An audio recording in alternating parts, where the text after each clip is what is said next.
I met him at the injection site and he was heroin sick. And I actually had some and I took him and helped him. You know, and back then we were struggling. Your life just turns into, all it's about is getting well. Every minute of every day, you're either making money to get well or getting well. And I tried treatments, I tried everything and nothing would work. And you lose yourself. And the difference from then to today is we have our lives back. Here at the Crosstown Clinic, we provide injectable treatment options for the most severely affected heroin users who have not responded to the typical treatments. The suffering from injection use of illicit heroin is enormous. The individuals suffer and society suffers as well. If people are not engaged in care with methadone and Suboxone, which are great treatments and work for most people, we need more treatment options, more tools in the toolkit. Not only is this treatment more effective than the standard treatments, it is also more cost effective. Just gotta find the directions so you can understand it. No, I'm not good at this. You're not good at numbers? No. Are you kidding? How about this one? This one should be an easy one. 3 is greater than 2. 4 is greater than 2. Really? 5 is greater than 2. Not even the same person she is today. Had a lot of stuff going on and there was not a support system in place. 0. And like you said, her son had just died. You're a woman in crisis. And now, like, come on. Amazing, amazing. It's beautiful. Yeah, food. 0301.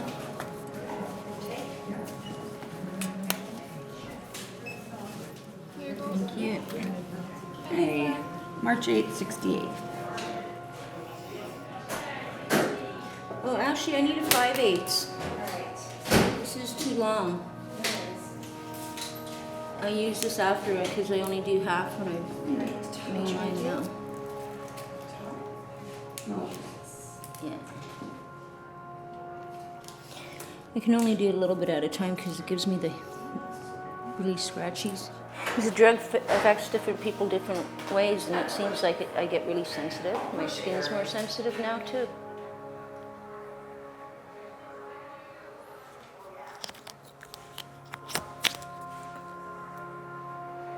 They just don't give us our dose. They help us with many things. Like later, like when I leave from here, I have to go and see a social worker that's going to help me trying to get funding to go and see a sentencing of the murder of my kids. You know, they're going to help me with that, and they help us make sure we get our appointments and housing.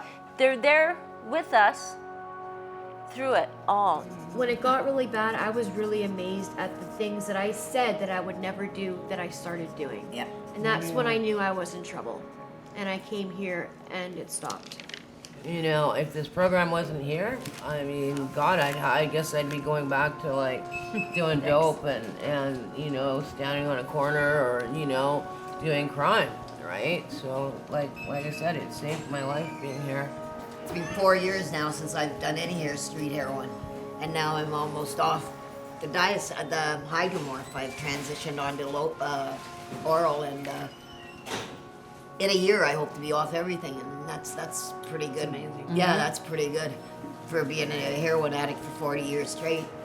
Before I was I stole all the time to keep up my habit. I was just constantly stealing, selling, using, stealing, selling, using, getting caught, you know, I'm 47 years old and I'm sitting in a jail because I've gotten, you know, caught stealing meat. It's like so humiliating and embarrassing and not where I wanted to be. Yeah, 47, No. I know. It makes us able to walk outside and actually hold our head up high without looking on the ground. We can actually face, you know, like that's how I feel. I feel like I'm not ashamed. I'm not ashamed of myself anymore. Nobody turns 17 and goes, I want to go up to be an addict. Something has happened in that life. Everyone here is someone's family member. And they mean something.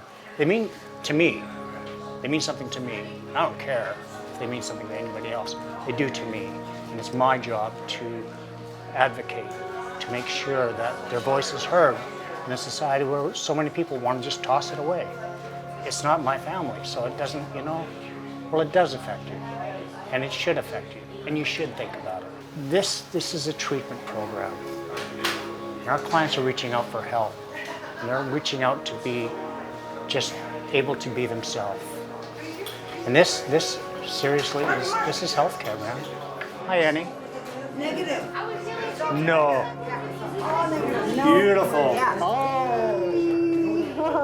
Aren't you glad? I'm so excited. And you know what? And you did it. Yes, I did it. And you wouldn't have known if you wouldn't have gone to Yeah. this. So, thank you. Beautiful. Yay! Oh, that's awesome. Beautiful. I know. Thank you, Becky. Yay. Yay. Ha.